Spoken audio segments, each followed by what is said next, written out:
Começa agora o Mateada Podcast.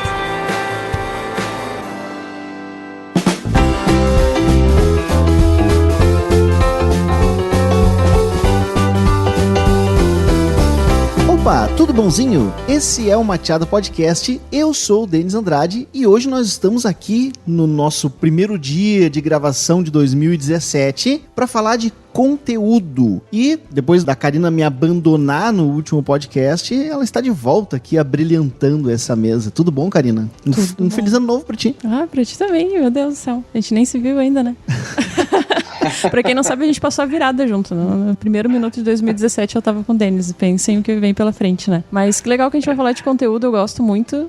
Comecei lá, tudo começou pra mim com um blog, porque eu gostava de escrever. E, consequentemente, eu fui aprendendo outras coisas mais técnicas depois, mas esse conteúdo sempre foi uma parte bem grande do meu coração. Eu gosto muito do conteúdo porque o conteúdo é o ponto de partida de tudo no marketing digital, né? Todo mundo que faz marketing digital deve se preocupar com o conteúdo porque ele é a base, é o alicerce de qualquer ação. E a gente tem hoje também a participação da Priscila Mella, que já veio preparada com uma dica de ano novo, né?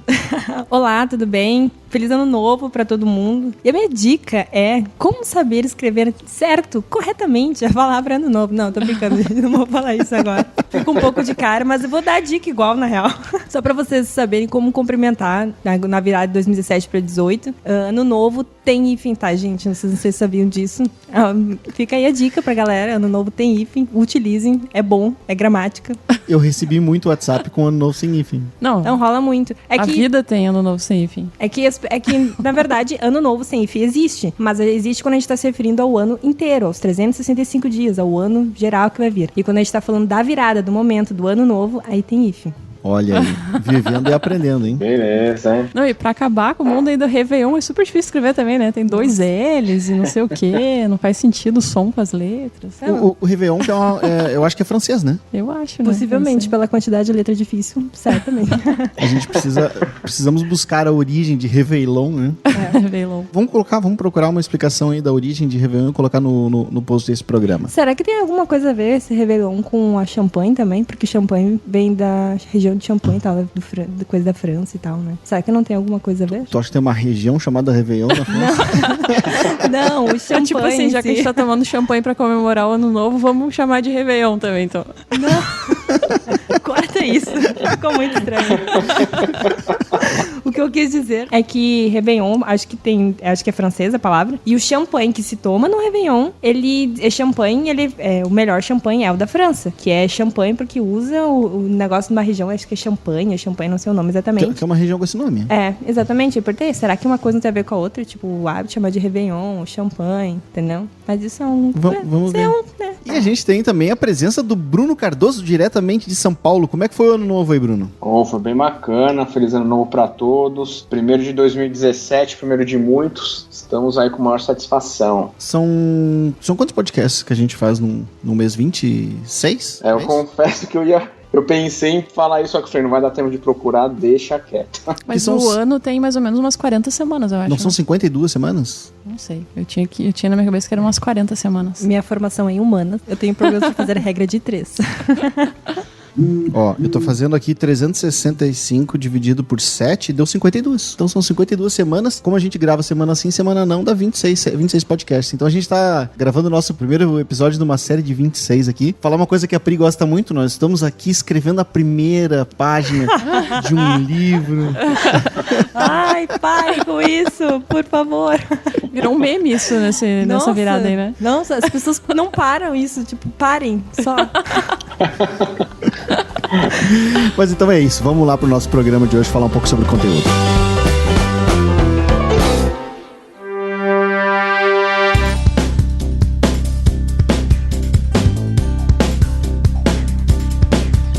Cada vez que a gente fala de conteúdo, a gente ouve aquela máxima que todo mundo repete aí, que é conteúdo de qualidade. E aí eu tenho uma pergunta pra fazer pra vocês. O que é qualidade? Que relativa essa resposta. Conteúdo de qualidade. Pior que o conteúdo de qualidade, vou puxar a brasa pro lado do SEO aqui, que é a área que eu mais me envolvo, né? Mas o conteúdo de qualidade pra SEO é uma coisa e o conteúdo de qualidade, se tu...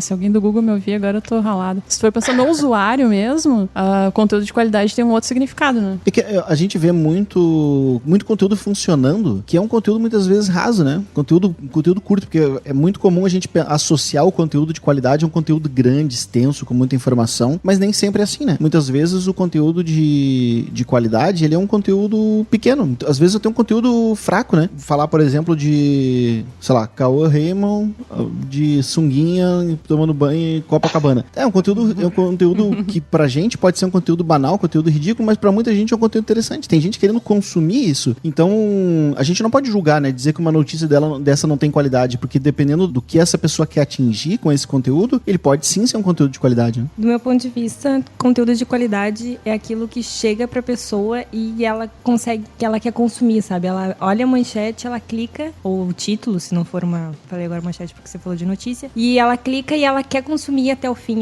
ela quer continuar lendo. Isso é qualidade. Independente do formato, da quantidade de caracteres, do que vai estar ali dentro. Se ela consome, ela pega a informação que ela tá buscando, porque se ela clicou, ela tá buscando por aquilo é qualidade pra ela. Acho que alcançou o objetivo do conteúdo, que é levar a informação a alguém que está procurando por ela. Ou seja, não existe um padrão de qualidade, né? Não tem como a gente determinar o que é um artigo de qualidade. Quem determina a qualidade é quem tá consumindo por ele. Vou fazer uma analogia que você vai gostar aqui, ó, de SEO aqui. É a mesma coisa quando um Search Console lá calcula uma posição. Para um aparece em 100, para o outro em primeiro, e a posição que ele vai dizer que a posição média vai ser 50. E na verdade não apareceu nem para 100 nem para 1, e ele tá dizendo que a posição é 50. Aqui, para conteúdo, é a mesma coisa. Não tem conteúdo de qualidade, no caso, se referindo a isso. Não tem um conteúdo de qualidade maravilhoso, só porque tem um e-book, tem um vídeo, tem um infográfico e, nossa, tem um áudio ali. Não. Se para mim o que eu preciso é um tweet para compreender o que tá acontecendo, esse é meu conteúdo de qualidade. Então nunca vai ter um parâmetro. Existe uma média de entender o que é aquilo que chegou para alguém que tá procurando. Eu acho que essa história dos formatos também diz muito, né? Porque eu gosto muito desse case do Taste Demais aí, que, sei lá, de um ano pra cá, eu acho que os caras bombaram muito no Facebook com receitas de, sei lá, 30 segundos, né? E a galera quer consumir, tem uma galera que quer consumir exatamente esse conteúdo de 30 segundos mesmo num vídeo super visual ali, né? Tu pode dar a mesma receita em um artigo de 400 palavras, que a pessoa, de repente, vai passar os olhos e sair pra ir em busca desse videozinho de 30 segundos, sabe? Então, acho que o conteúdo de qualidade, muitas vezes, pode estar num formato que a galera não tá esperando. A gente ainda tem a mania muito de pensar em texto, né? Mas eu acho que a internet tá ficando cada vez mais dinâmica, assim, né? As pessoas querem bater o olho e ter a informação, então tá muito ligado a isso também. No marketing de conteúdo, assim, não o marketing de conteúdo em si, mas segundo o Ulis, eu não sei se fala sobre o nome dele, mas o founder do Content Marketing Institute, ele fala que existem 4 tipos de conteúdo, assim, pensando em marketing de conteúdo, no caso, né? Que é o que educa, no caso, que traz informação, que faz a vida de alguém melhor, ou pelo âmbito pessoal, ou pelo âmbito profissional, que leva algum tipo de conhecimento que vai melhorar a vida da pessoa. O outro que é entreter, que é tentar criar por meio do conteúdo um laço emocional com a pessoa, tentar por meio disso criar. Tem o conteúdo sem brilho, que ele chama, que é quando não tem aquele tipo de conteúdo que é raso, é o conteúdo que fala e não diz nada. Eu ia fazer uma piadinha da BelPS, mas eu não vou fazer. Não, mas é uma boa conteúdo BelPS, aquele que fala e não diz nada. E por último, vulgo, eu não lembro exatamente a nomenclatura que ele dá, mas eu costumo chamar de conteúdo spam, aquele conteúdo que chega pra ti, que você não tá nem um pouco afim, que é uma marketing pelo marketing, a publicidade pela publicidade, sem nenhum fim, a não ser ficar oferecendo o produto, serviço do cara que você não tá afim, que chega pra você. Então, o marketing de conteúdo tem essa visão bem segmentada do que seria um conteúdo de qualidade, estariam nas duas primeiras, né, que seriam o de entreter ou de informar, levar, educar a pessoa. E o resto seria o resto. Então, só pra levar que existe essa... É engraçado que tem a sacada também, né, eu acho. Aquela sacada dentro do conteúdo. Que nem que a Karina comentou desses vídeos e de receitas e tudo mais. É engraçado porque quando eu não sei nem como que é esse que a Karina comentou, mas tem uns que você vai passando e aí começa o vídeo, é o início da receita lá, sei lá, 3 ovos em cima da mesa, ou então o cara descascando uma batata e tipo, você passa batido, você vai embora. Agora tem uns que começam do contrário, eles começam primeiro do prato pronto. Aí se é uma coisa que você gosta, que te chama atenção, vai te prender pra você parar pra ver aquele conteúdo, aquele vídeo no caso, né? Ou então, de repente, é um artigo falando de, sei lá, de um apartamento. Aí o cara, dentro daquele conteúdo, ele coloca um monte de foto daquele apartamento. Então, é uma sacada que faz com que aquele conteúdo seja mais ou menos interessante, né? Já começa de uma forma que vai reter o usuário, né? Depois vem o resto da informação que, de repente, ele poderia desengajar no começo. Né? Eu acho que essa parte, uma das partes mais importantes do conteúdo é essa chamada de atenção, né? Tu conseguir atrair a atenção da pessoa e mostrar pra ela, olha, assista isso ou leia isso que é algo que vai te interessar. É um título, é um frame que a pessoa conseguiu parar, um jeito de começar um texto, de começar um vídeo. E isso é cada vez mais importante porque cada vez a gente tem uma enxurrada maior de conteúdo disponível na internet, né? Se a gente for comparar hoje com 10 anos atrás, por exemplo, era muito mais fácil fazer marketing ou fazer alavancar um texto há 10 anos atrás porque a tua competição não era tão grande, né? Hoje tu tem, sei lá quantas mil vezes mais conteúdo disponível, a atenção da pessoa tá cada vez mais dispersa, então imagina a velocidade com que ela passa o feed do Facebook, então tu tem menos de um segundo para atrair a atenção dessa pessoa, então é uma arte realmente tu conseguir selecionar um frame exato no teu vídeo que vai chamar a atenção para aquilo, né? Vai chamar a atenção para a pessoa ler o teu conteúdo. Por isso que tem muita gente que defende aí que a gente deve gastar de todo o tempo gasto para produzir um conteúdo, 50% desse tempo deve ser realmente fazendo conteúdo e os outros 50% criando um título para ele, né? Ou criando uma imagem de capa, no caso de um vídeo. De tão importante que isso é, porque se a gente for pensar no conteúdo como um funil, a entrada do funil é esse momento de chamada de atenção. Porque se nessa entrada ali a pessoa passou batido e não clicou no teu conteúdo, todo o resto que tu escreveu não vai ter valido a pena, né? Porque ela não vai chegar a consumir o teu conteúdo. Então a chamada de atenção é ponto fundamental. Preciso confessar uma coisa. Pra quem não sabe, minha formação é de jornalista. Estou me formando daqui um pouquinho. E eu tenho um problema muito grande em manchetar. Que a gente chama de manchetar quando fazer a manchete, o título, né? E eu fico muito feliz quando eu escolhi a área de marketing de conteúdo. Porque daí existiam palavras-chave pra eu poder guiar a minha vida. E eu fiquei muito feliz. Eu preciso confessar isso. Ou pelo menos tem um norte agora, um caminho pra seguir. Sim, meu problema sempre... Eu conseguia construir linha de apoio, o texto inteiro, assim, super rápido. Agora, chegava na hora de fazer, porque daí a gente tem que manchetar, não tem? Tem que fazer uma coisa que vai fazer a pessoa querer ler a tua matéria. E, ai, meu Deus, e agora? O que eu... É muito difícil. Sério, sair do nada, assim, mesmo tendo a matéria pronta, sabendo, porque acaba que, principalmente quando é repórter, a gente acha que tudo é importante. O nosso texto, a gente acredita que tudo é muito importante. E o que você vai escolher pra enfiar ali na ponta, sem ser muito imprensa marrom, que a gente chama muito pesado? Sempre que a gente vai criar um conteúdo novo, é muito importante a gente pensar o que a gente quer com aquele conteúdo, onde é que a gente quer chegar, qual é o objetivo daquilo que a gente está criando agora. E existem objetivos diferentes aí, né? A gente pode querer criar um conteúdo aqui simplesmente para que o nosso cliente, prospect, enfim, o público-alvo que a gente quer atingir, simplesmente para que ele leia e tome conhecimento daquilo que a gente quer transmitir para ele ali. Ou, muitas vezes, a gente quer um conteúdo que gere interação, seja uma interação no teu site, seja interação nas redes sociais, por exemplo. Ou a gente quer que ele compartilhe isso, enviar isso por e-mail para um amigo, compartilhar na rede social, compartilhar por WhatsApp, que é uma coisa bastante comum. Ou se a gente quer que ele visite determinada página. E aí eu incluo aqui um conteúdo para o e-commerce, onde a página que tu quer que a pessoa visite naquele momento ali dentro do e-commerce é a página de obrigado por sua compra, né? Ou uma página de um cadastro bem sucedido. E por último aqui, o objetivo de capturar lead. É muito importante a gente ter isso, principalmente para a gente guiar o conteúdo, a gente saber em que estágio do funil a gente está aí e como que esse conteúdo vai ser direcionado, mas também ele é fundamental pra gente responder aquela pergunta lá do começo do que é conteúdo de qualidade, porque pra chegar à resposta do que é um conteúdo de qualidade, a gente precisa medir os resultados, e pra medir os resultados a gente precisa saber o que a gente quer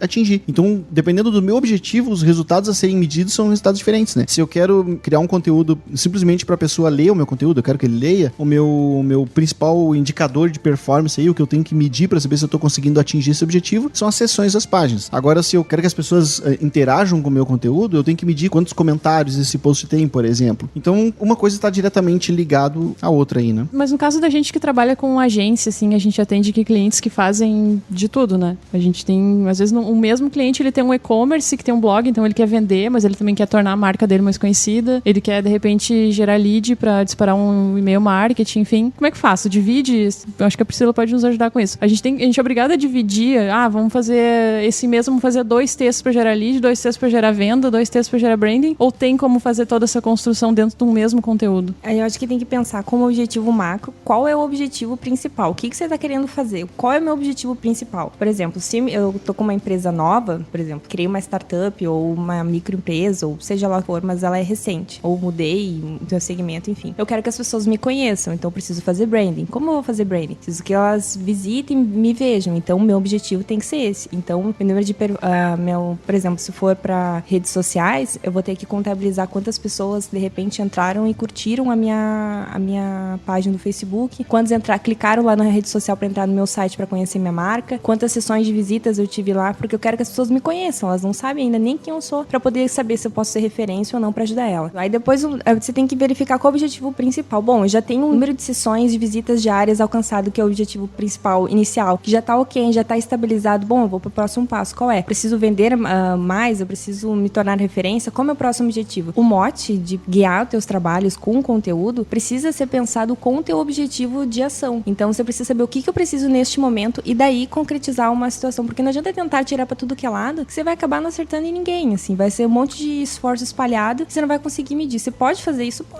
Pode ser que atraia resultados positivos, pode ser que não. Eu acho que não, eu acho que a gente precisa pensar num objetivo maior e daí direcionar seus esforços, pra poder até pra poder medir de uma forma mais clara, né? A ideia seria identificar as carências e produzir conteúdo em cima dessas carências. Exatamente isso. Qual é o meu foco nesse momento da minha empresa? Qual é o meu objetivo? É atrair, é que as pessoas conhecem minha marca, é me tornar referência, já tem uma base, é verificar qual é o objetivo e aí focar e fazer medição. Claro, se eu tenho uma equipe já consolidada, tenho várias pessoas que possam medir coisas diferentes e produzir de formas diferentes, vai fundo. Independente se tem pouco orçamento ou se tem um objetivo que não é tão claro, é mais fácil segmentar. E o estilo de escrita para cada etapa dessa ou para cada objetivo? Eu vou te usar como exemplo. Tu consegue gerar conteúdo para qualquer coisa, para qualquer objetivo? Ou existe muito aquela história do estilo próprio da pessoa escrever? Tem gente que tem mais facilidade em escrever para gerar conversão, outras pessoas têm mais facilidade em escrever para gerar o branding, ou não? Todo mundo é híbrido e consegue... Todas as pessoas, elas têm características próprias, assim, né? No caso, cada pessoa, se pegar um texto meu, pegar um texto de qualquer uma pessoa do conteúdo ali, você vai ver que é nítido que tem vícios de linguagem, tem formas de escrita, formas de formatar, que são pessoais, que acabam sendo marcas da pessoa, porque nós atraímos um legado, a gente coloca no papel aquilo que veio com a gente. Mas todo mundo que gosta de produzir, que produz conteúdo, pode fazer conteúdo para qualquer tipo de segmentação, sim. O grande gatilho, a grande forma de pensar não tá em como você vai construir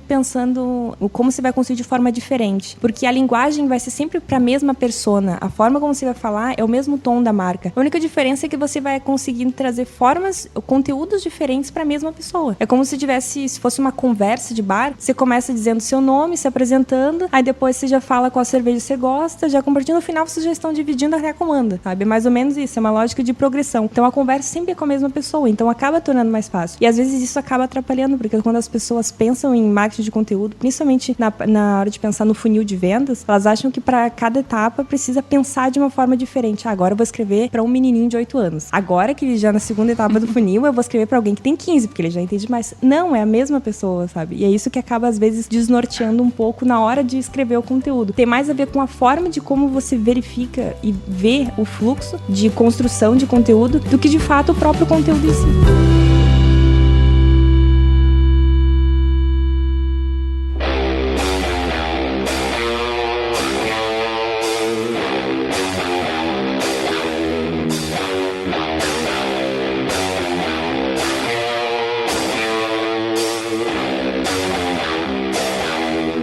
Sobre usar as palavras-chave, né? As palavras certas no meio do conteúdo. Não é uma coisa complicada e ter que, tipo, eu tenho que usar essas palavras no meio do meu conteúdo. E às vezes não é exatamente o que você queria, para que lado você queria levar o texto, a informação. Ô Bruno, tu sabe que essa é uma briga mais de SEO do que de conteúdo, tá, né? Né? Então.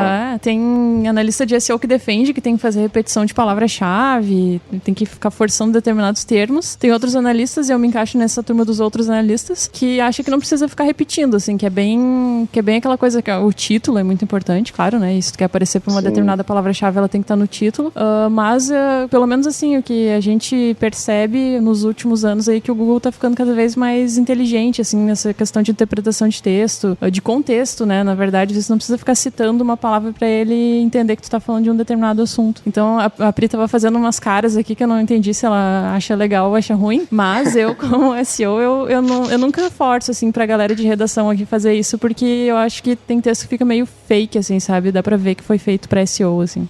Você força, né? Você lê, você vê que a pessoa forçou pra aquele lado. Exatamente. Não, eu super concordo contigo, Karina. Eu fiz a cara porque quando você falou dos outros analistas, eu pensei em um que fica falando, tem que enfiar a palavra-chave até dentro dos olhos. Não. Eu fico imaginando aquele conteúdo se tivesse num livro. Imagina ter um livro que falava do mesmo negócio o tempo inteiro, sabe? Toda vez que eu penso no conteúdo, eu penso se tivesse no material impresso, porque é uma forma de pensar e daí fica ser muito ruim. Mas é que essa cultura existe porque até um tempo atrás isso fazia muita diferença em SEO, né? Tu ia lá e fabricamos bicicleta. Temos bicicletas masculinas, bicicletas femininas e bicicletas infantis. E aí isso funcionava. Daí, se alguém fosse no Google procurar por bicicleta, o Google olhava pro texto do teu site e disse, esse cara fala sobre bicicleta, repetiu a palavra 35 vezes aqui, né?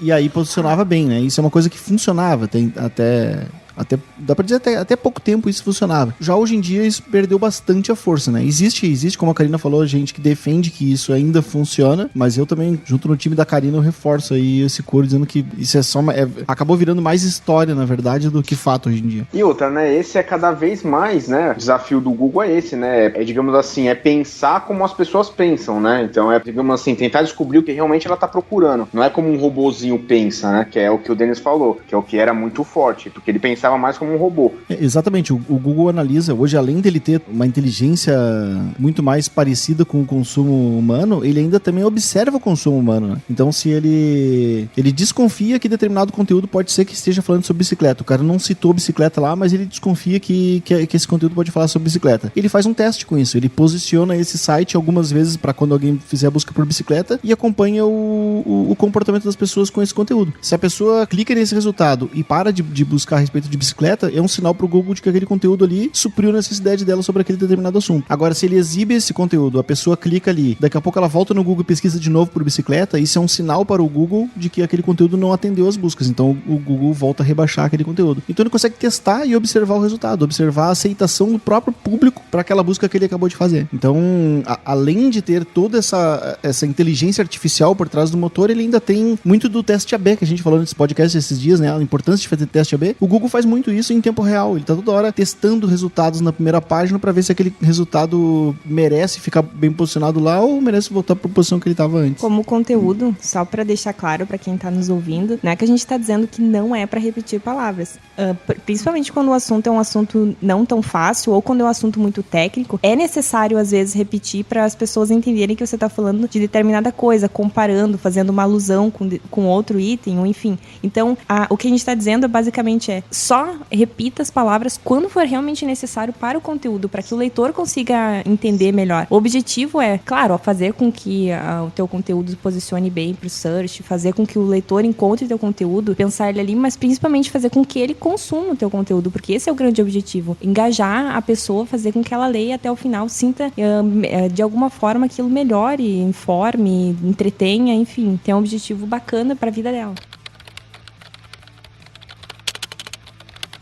Eu já quero fazer um gancho com o próximo tópico que eu queria falar, que é a importância de medir os resultados. Então a melhor forma da gente saber se aquela repetição está sendo saudável ou não para o conteúdo é medir os resultados do comportamento das pessoas quando estão consumindo esse teu conteúdo. Vamos voltar, né, antes de falar qual que era o teu objetivo com ele. Eu fiz um conteúdo aqui para gerar conversão no meu e-commerce. E eu tô falando de um produto técnico e eu preciso repetir essa palavra-chave, ou esse termo, eu preciso repetir ele mais de uma vez. Como que eu vou saber se isso está sendo demais ou não? Pela quantidade de conversões que esse e-commerce está tendo. Então as pessoas estão consumindo o conteúdo, estão clicando no botão de comprar, elas estão entendendo a mensagem que tu quer passar nessa descrição. Se tu tá conseguindo atingir esse objetivo, não tem nenhum problema de repetir palavras, né? E uma coisa que a gente deve fazer também é testar versões do texto. Então se tu tá desconfiado daquele que esse conteúdo, não sei, eu acho que eu repeti demais, mas era necessário, eu tô em dúvida se eu deixo assim, se eu tiro algumas repetições e tento arrumar sinônimos, testa isso, né? Deixa um período de um jeito, deixa um período de outro, analisa os resultados e depois isso define o que melhor funciona. Teste AB é a única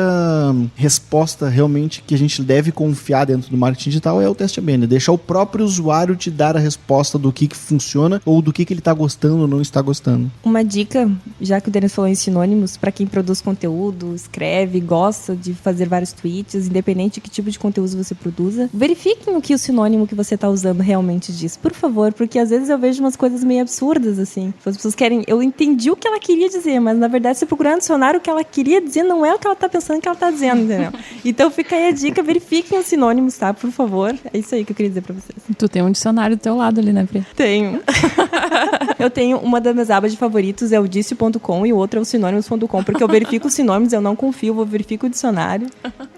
Fica uma forma de fazer conteúdo pra vocês, uma dica que eu uso. Uma coisa também que é importante falar, né? Obviamente que a gente que tá no meio aí, trabalhando todo dia com isso, a gente sabe bem disso, mas talvez a pessoa que tá ouvindo o podcast, ela não saiba, mas é a questão de duplicar o conteúdo, né? De você, de repente, ver aquele conteúdo bacana num site que fala da mesma coisa, digamos assim, e simplesmente copiar e colar, né? Além de poder dar um baita de um problema com isso, o Google vê isso com um baita de um problema, né? Ele começa a poder penalizar, e você pode ter vários problemas sérios com isso, com o seu site, né? Eu acho que a gente tem 3 problemas aí quando a gente está copiando conteúdo. Um deles é o problema jurídico, então é plágio e tu não pode estar copiando conteúdo de outra pessoa, né?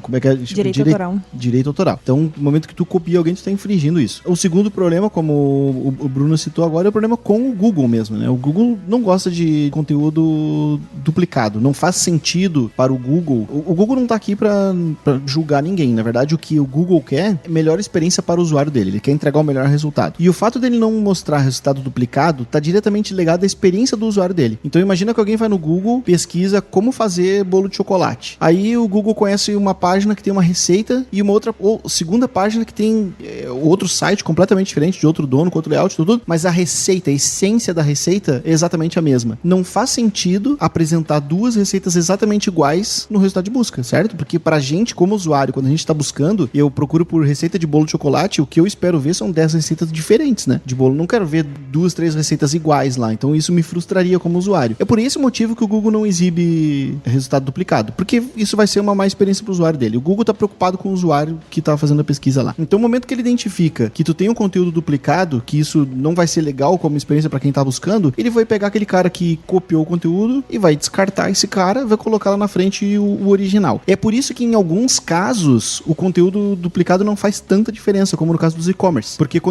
se tu vai lá no Google e procura por, sei lá, comprar televisão de LED e tu vê duas páginas com o conteúdo exatamente igual, isso não é um grande problema pro usuário, porque o usuário, nesse caso, ele tá procurando o produto, ele quer saber de preço, de condição de pagamento, disponibilidade do produto. Então a informação essencial pro usuário, nesse caso, é uma informação diferente, né? Então por isso que quando a gente tá falando de e-commerce, a gente vê tanto conteúdo duplicado. E quando a gente tá falando de notícia, a gente já não vê tanto, por causa que cada conteúdo tem uma característica diferente. Então esse é o segundo problema. E o terceiro problema é a tua credibilidade com o teu público, né? Então imagina se tu é um advogado, por exemplo, e tu quer colocar notícias do mundo de direito, né? Falar sobre novas leis, enfim, coisas do tipo. Que credibilidade tu vai ter em só pegar conteúdo e replicar, né? Ou seja, tu tá perdendo a oportunidade de escrever com as tuas próprias palavras, né? Escrever com as tuas próprias mãos para mostrar para o teu público que tu entende realmente daquilo. Tu é origem de conteúdo e não simplesmente tá copiando conteúdo de outro lugar. Então imagina a gente aqui falando de marketing digital, a gente tem um blog de marketing digital e eu vou copiar conteúdo de outras agências. O meu cliente não vai confiar em mim, porque afinal de contas eu não tô escrevendo aquilo, tô só igual um papagaio repetindo um monte de coisa que já foi falado aqui, né? Então a gente tem esse problema triplo aí, que é o problema jurídico, o problema com o Google e o problema de credibilidade com o teu público-alvo. Eu achei legal o exemplo que tu deu de e-commerce e daí mostra bem aquilo que a gente tava falando lá no começo de que cada caso é um caso, né? E a gente tem vários objetivos diferentes. Por mais que no e-commerce, como tu falou, e realmente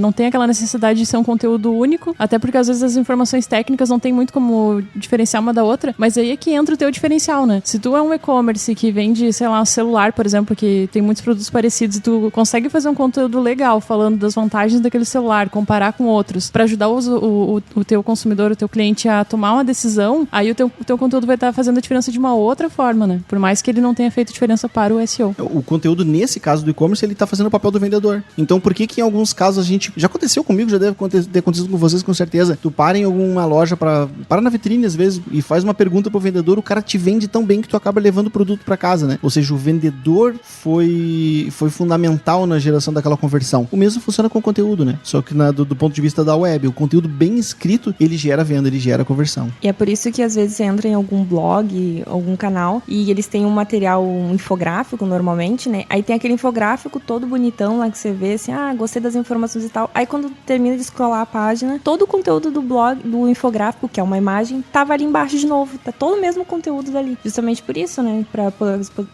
Pro Google entender que aquele conteúdo, aquela produção de conteúdo que tá dentro daquela imagem, que não tá aparecendo, que o Google não lê, tá ali embaixo, né? Pra ele poder ver e ninguém duplicar. A não ser que queira replicar com link, né? E colocar no seu blog, no seu canal, enfim. Isso acontece bastante com vídeo também. Posta o vídeo lá e faz toda a transcrição do vídeo. Ou até com podcast eu já vi isso. Então, publica o áudio pra quem quiser ouvir da forma tradicional ali, que é, enfim, botar um fonezinho de ouvido e curtir o que tá sendo falado. Toda a transcrição ali que serve para algumas pessoas que têm paciência de ler tudo, ou para o Google, que é esse exemplo que tu acabou de dar agora, para que ele saiba tudo que foi falado, né, nesse programa em áudio. Não sei se vocês acham válido falar também, Denis. Fala. É meio besta, mas eu acho que tem muita gente ainda que faz isso, é colocar conteúdo em imagem, né? Tipo, gerar aquela tabela, e aí uma tabela com 5 colunas, 10 linhas, e é uma imagem que põe lá na página do site, e a gente sabe que é ruim isso, né? Isso é ruim e isso é bastante comum, porque geralmente quando tu faz uma tabelinha assim, tu consegue deixar ela bonitinha, faz no Photoshop lá, deixa organizadinho. E quando tu vai passar isso pra dentro da descrição de um e-commerce, é muito mais difícil, né? Até tu conseguir acertar o HTML, muitas vezes a formatação não aceita porque o CSS do e-commerce não deixa e tal. E aí as pessoas não têm paciência ou não têm conhecimento pra fazer isso em HTML, acabam fazendo em imagem. Mas com certeza é algo que prejudica, porque uma imagem, o Google não consegue entender o que está escrito ali na imagem. No máximo, o que o Google vai entender de uma imagem é o nome dela, ou o que tem naquele atributo, né? Quando a gente coloca uma imagem num HTML, a gente tem um atributo chamado alt, que é o texto alternativo, ou seja, uma pequena descrição daquele conteúdo da imagem, mas isso geralmente é algo pequeno, algo curtinho. E se tu tem muita informação numa imagem, tu tá perdendo de mostrar para o Google isso, e muitas vezes perdendo até de mostrar para algumas pessoas, né? Porque uma imagem, às vezes ela abre bem dentro de um monitor desktop, mas quando a pessoa vai ver no celular, por exemplo, ela fica muito pequenininha, fica ilegível.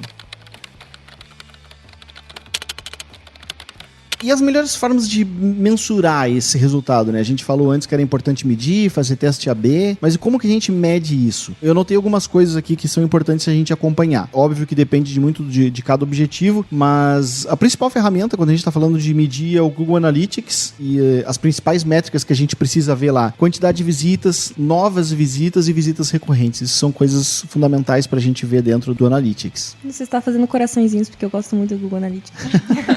O Google Analytics é uma ferramenta legal, mas é importante a gente entender também as limitações dele, né? Então, eu gosto muito de ver, por exemplo, taxa de rejeição e tempo de permanência das pessoas dentro da tua página. Principalmente quando a gente está falando de conteúdo em blog, por exemplo. Então, o tempo que a pessoa ficou dentro do teu blog, consumindo o teu conteúdo, essa informação é muito importante. Porém, aí entra aquilo que eu acabei de falar, a gente precisa conhecer as limitações do Analytics. Que o Analytics, se a pessoa entrou no teu site, leu todo o teu conteúdo, mas não interagiu com a página novamente, e ele saiu da tua página, o Analytics vai registrar isso como um tempo de permanência de 0, porque ele não sabe quanto tempo a pessoa ficou. Ele só vai saber quando a pessoa interagiu novamente. Então a gente precisa ter consciência dessas limitações. E uma outra coisa que também eu vejo muita gente apavorado muitas vezes com a taxa de rejeição, né? Mas a taxa de rejeição do meu site é muito, muito grande. Muitas vezes esse número é normal ser uma taxa de rejeição grande, né? Principalmente quando a gente está falando de blog, porque o blog a pessoa vai no Google, faz uma pesquisa e ela quer saber algo, uma dúvida que ela tenha naquele momento, quer resolver um problema. Ela clica, visita o teu site, ela adorou aquele conteúdo, supriu a necessidade que ela queria, ela consumiu, adorou aquilo. Só que ela sai, ela vai visitar outra coisa, volta pro Google, Facebook. Vai pro Facebook, qualquer outro lugar, o Google Analytics vai te mostrar isso como uma rejeição, como se a pessoa tivesse rejeitado o teu conteúdo. Só que na verdade não foi. Então a gente também tem que levar isso em consideração. Sites de branding também tem uma taxa de rejeição alta, assim. Sites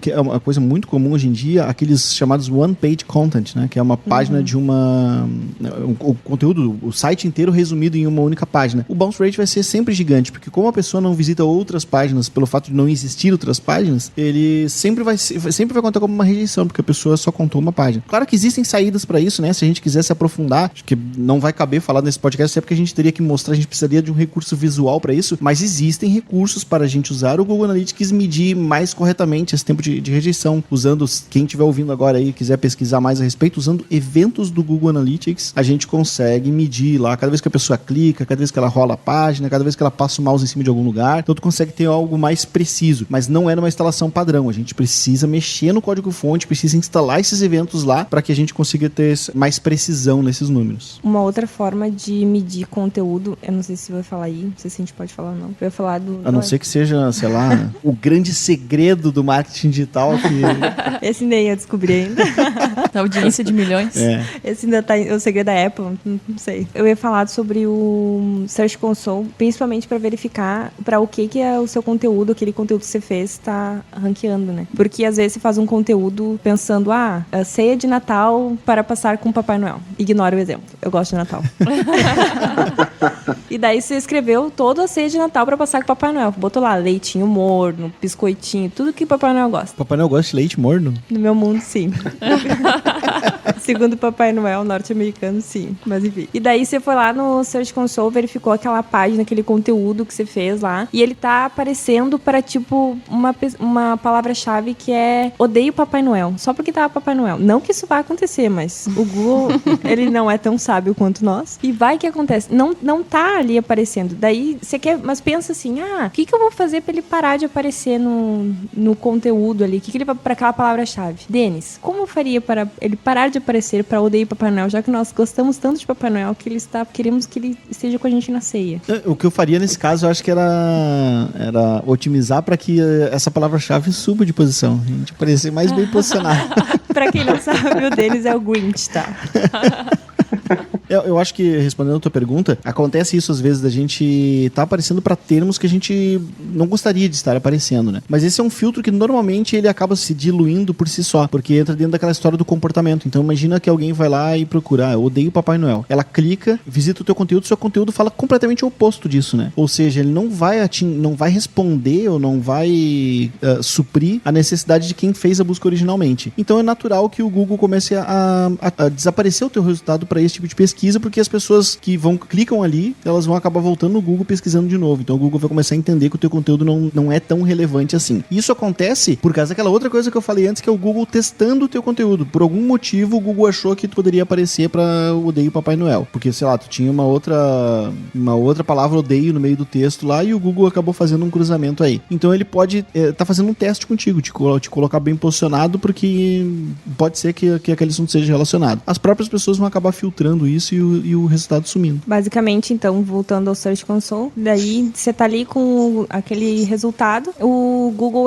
o CTR dele baixou e ele começou a aparecer só para aquilo que você tá querendo aparecer. Então, é bacana você dar uma olhada para quem é mais antiguinho, o Webmaster Tools, né, do Google, que era antes, e agora o Search Console, então vale a pena. E uma coisa que é bastante bacana, eu falo muito bacana, né, desculpa. Não pode falar falar bacana é bacana.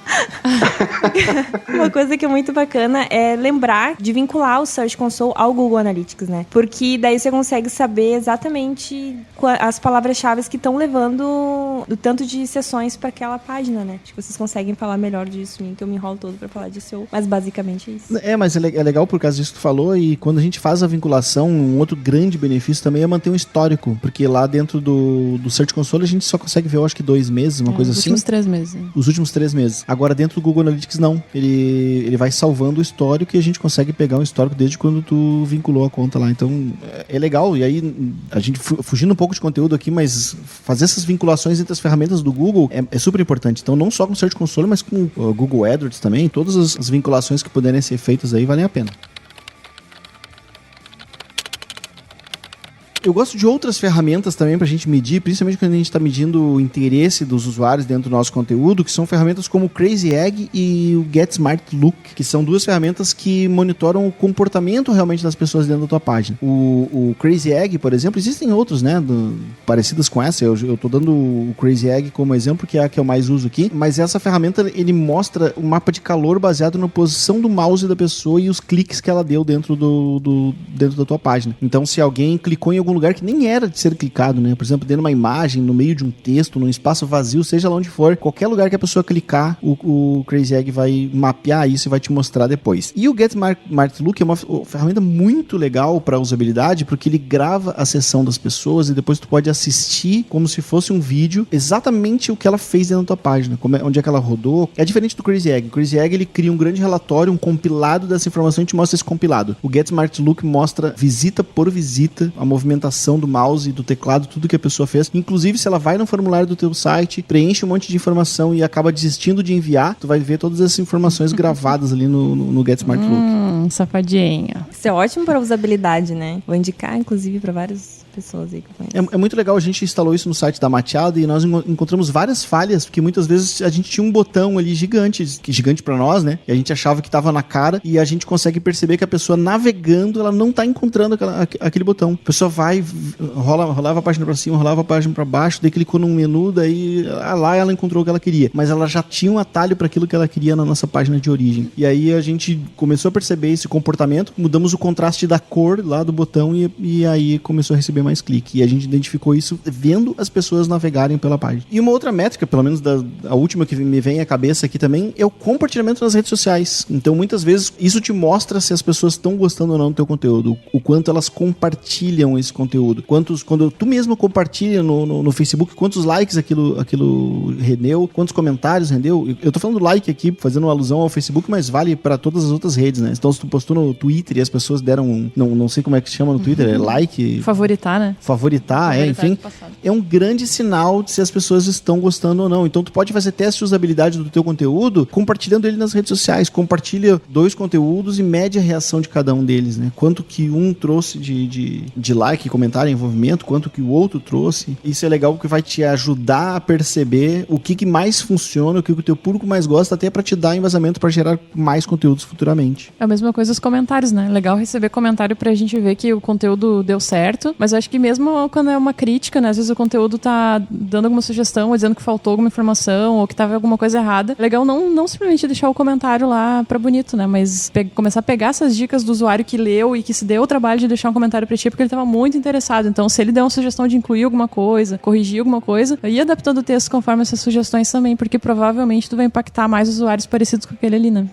Vamos usar o próprio Mateada Podcast aqui como exemplo. As nossas pautas são muito guiadas pelos comentários e pelo volume de comentários e pelo que está escrito nos comentários que as pessoas deixam no post. Então, o nosso conteúdo hoje, ele tá tomando uma forma mais técnica, porque a gente percebeu que todos aqueles conteúdos mais técnicos, eles geram mais interação e as pessoas se interessam mais por ele. Então, historicamente, se a gente olhar todos os podcasts que foram publicados, cada vez que a gente fala de algo um pouco mais técnico sobre marketing digital, ele gera muito mais interesse do que um conteúdo mais raso. Então, a gente publicou aqui recentemente não, né? Faz bastante tempo. Falamos sobre comida, falamos sobre relacionamento e tal. Em outros momentos, falamos sobre planejamento comercial, SEO, e esses conteúdos de planejamento comercial, SEO, tiveram muito mais engajamento do que aquele conteúdo falando sobre férias, por exemplo. Então, isso nos ajuda a guiar o conteúdo que a gente vai criar daqui pra frente. A gente tá entendendo o que o público tá gostando, e aí cada vez que a gente senta pra fazer uma reunião de pauta, pra pensar o que a gente vai falar, a gente olha pra esses números pra saber que tipo de conteúdo que vai agradar mais. E essa forma de pensar verificando o que as pessoas querem e elas estão buscando por informação. No FIC 2016, que teve agora recentemente, inclusive, a gente fez um overview no blog da Mateadas. Um overview muito completo. Eu preciso elogiar, porque se tu mesmo elogiar, vai ficar estranho. Então, a Priscila escreveu uma super cobertura sobre o FIC, ficou um conteúdo muito completo mesmo. Olha, de tirar o chapéu, recomendo muitíssimo que todos leiam essa cobertura que ela fez. Então, depois que eu corei aqui, que vocês não viram. O Mark Schaefer, que foi um dos palestrantes, inclusive foi quem abriu o FIC 2016, ele falou exatamente isso que o Denis abriu agora comentando conosco, que é, principalmente em 2017 e em todos esses anos até 2020, aí, esses 3 anos que a gente tem pela frente, vai vir uma enxurrada muito grande de conteúdo. É como se viesse uma onda enorme de conteúdo pra cima das pessoas, só que as pessoas vão continuar consumindo o mesmo conteúdo, a mesma quantidade de conteúdo, né? Porque, enfim, a gente precisa comer, dormir, trabalhar, né? Essas coisas básicas a gente precisa. Então, como a gente vai fazer pra se destacar no meio dessa multidão? Porque cada vez mais vai aumentar o número de conteúdo e as pessoas vão continuar consumindo a mesma quantidade de conteúdo. Então, qual é a grande diferença? E daí ele fala, inclusive no livro dele, que eu não vou dizer o nome, vocês vão ter que ir lá acessar o blog pra verificar. Ele cita que a gente precisa ter gatilhos para as pessoas compartilhar, para engajar as pessoas. Porque esse é a grande diferença. Porque quando a gente faz um conteúdo compartilhável, é como se alguém levantasse no meio de uma multidão, falasse, olha, eu li isso, eu acredito nisso e eu estou compartilhando com vocês que são meus próximos, meus amigos, minhas conexões, este conteúdo, porque ele é bom. Então as pessoas vão ver aquilo, ter atenção àquilo e mais pessoas vão conseguir, porque é como se você indicasse quando você compra uma coisa, indica para um amigo, olha, compra isso, porque isso é bom. É a mesma coisa com conteúdo. Quando você indica um conteúdo, ele ganha mais credibilidade ainda. Então, essa seria a grande sacada para se pensar na estratégia. Claro, além de outras coisas que ele cita, como tornar cada vez mais humano a construção, né? Sempre falar diretamente. Enfim, outras coisas que vocês podem acompanhar melhor lá. Enfim, como o Denis disse, ficou uma cobertura bem completa, que foi tem muitas... foi basicamente uma construção coletiva, porque tem informações que vocês vão ver que vieram de muitas fontes e que vão fazer diferença na hora de vocês pensarem nessas novas estratégias para vocês, principalmente neste ano que está começando. Neste ano novo, sem hífen no caso, porque estou falando dos 365 dias. Resolução de ano novo, fazer conteúdo de qualidade.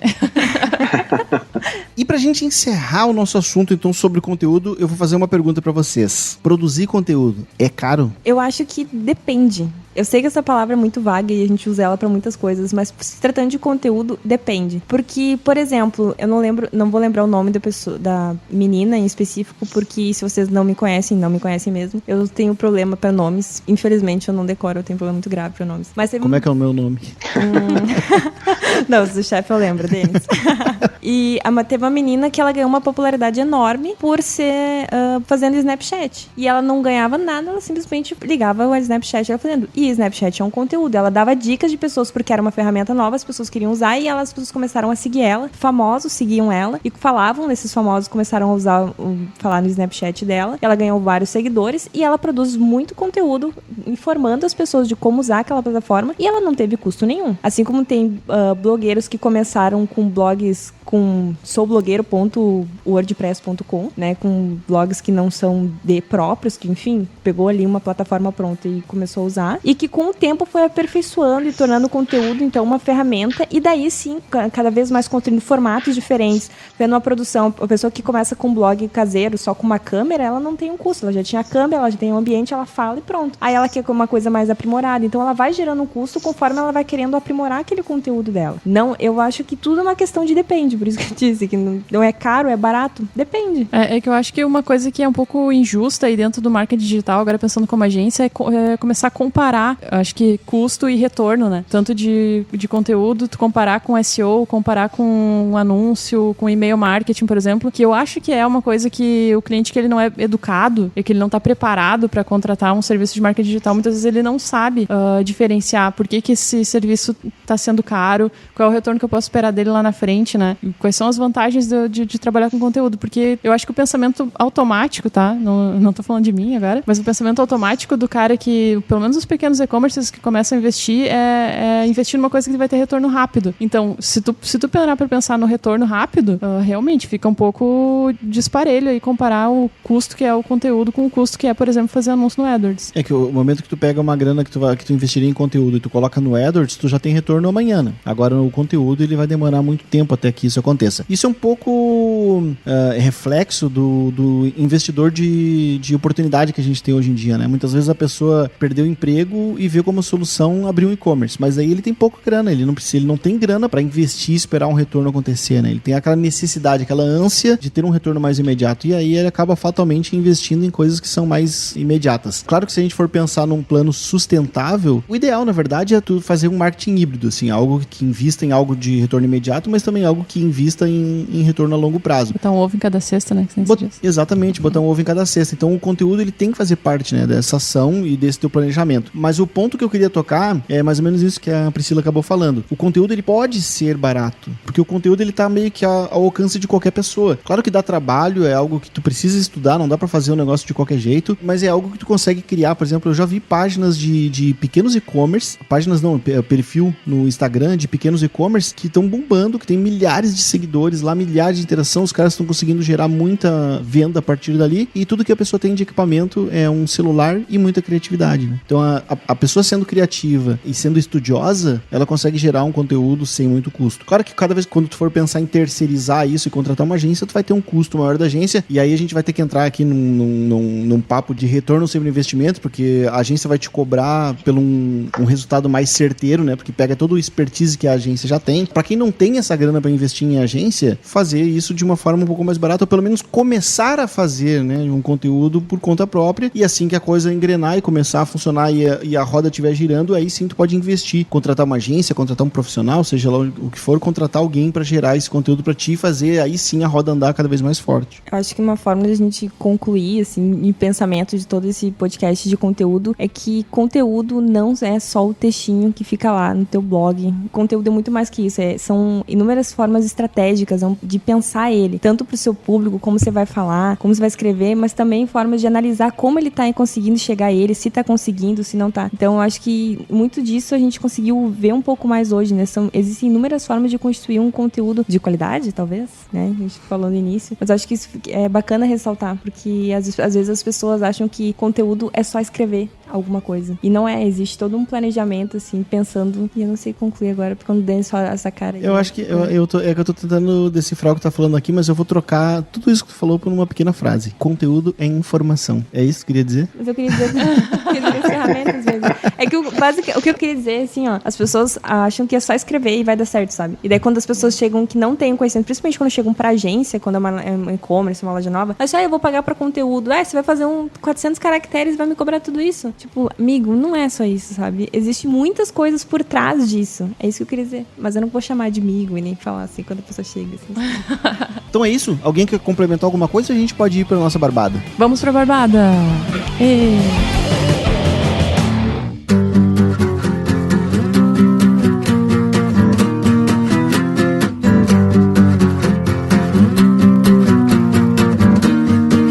Vamos encerrar o nosso podcast aqui com a nossa barbada, e agora que a Karina está de volta, eu posso fazer a pergunta para ela novamente. Para quem está nos ouvindo hoje pela primeira vez, o que é uma barbada? Sabe que eu me esqueci aí nessa passada de ano?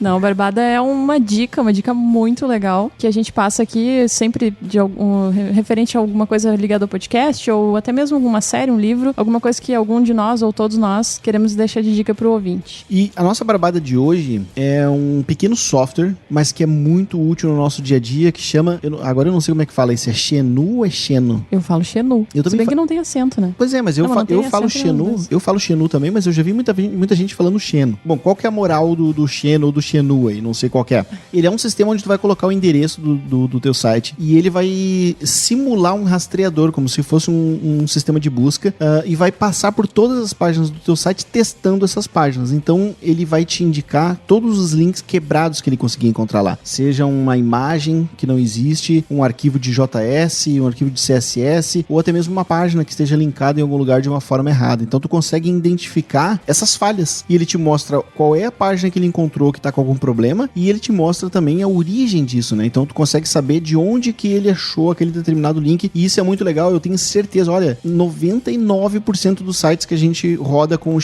Xenu, 99% dos sites tem algum errinho. Seja uma imagenzinha lá, o ícone que deveria estar aparecendo em tal lugar e não tá, uma chamada de JS que deveria ter funcionado em determinada página e não funcionou. Ou mesmo o mais simples de todos, que é um link, às vezes, no meio do texto que compromete muito a experiência do usuário. A gente tá falando de conteúdo aqui hoje. Que é ter um link no meio do texto, de repente a página não existe mais e aquele link tá ali quebrado, indo pra uma página 404. E é bem importante corrigir isso. A gente vai colocar o link no post aqui, e aí, quando vocês clicarem, não se assustem. Parece um vírus, né? Parece um vírus.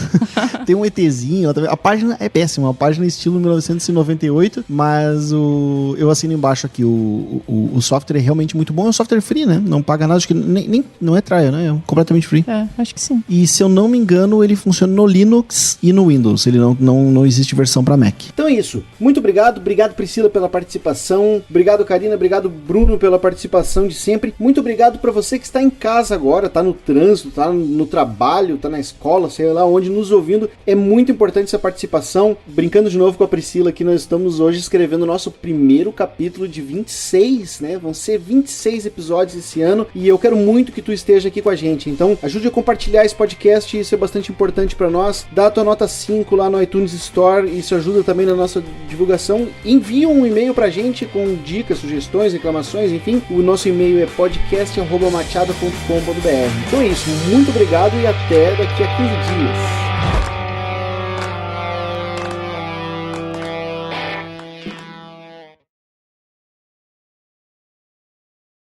Esse ano eu prometi que eu vou emagrecer um pouco. Somos 2 ou somos 1 milhão de pessoas? Nossa, essa não é uma promessa. Eu queria, na verdade, perder uns... Acho que 7 quilos tava bom. 7 quilos? Não é difícil perder 7 quilos. Tu não acha? Não. Olha, comecei a correr agora há pouco tempo aí, não perdi nada. Não, mas eu falei que essa é a mesma promessa, só que eu vou começar amanhã. Hoje, pra despedir, eu comprei uma lata de leite moça aqui, de brigadeiro. Aliás, tá em cima da minha mesa. Uma das horas que ficou mudo, eu tava dando umas colheradas, porque é só amanhã que eu vou começar, entendeu? Tá certo. Hoje não. Ué, mano, é de segunda-feira, o dia mundial da dieta. É, tá vendo? Mas é porque é uma segunda-feira após ano novo, então tem que deixar de coisa. E olha, com tanta carne que sobrou do ano novo lá em casa, eu não sei quando é que eu vou poder começar a tal da dieta. Agora eu vou dizer pra vocês que o Denis fez uma lentilha no ano novo. Sensacional. Olha, só que ele não gosta de lentilha, isso é mais impressionante. O engraçado foi que eu fiz a lentilha e eu não queria provar ela daí, porque... Na lentilha de vocês colocam batata e cenoura? Eu já fiz assim, mas o Denis fez só com linguicinha, que ficou muito bom. Só linguicinha. É que chamam de lentilhada, né? Essa pois é, com me batata falaram e cenoura. que toda a vida que eu comi isso era mentira, não era pra comer assim. Eu mentira? Essa lentilha é uma mentira. É. Eu gosto, assim. Só que ela fica tipo sopinha daí, né? Pois é. Eu gosto de batata, qualquer coisa com batata, na real. Eu também. Sou apaixonada por batata. A gente podia fazer um podcast de batata. Eu amo muito tudo isso, né?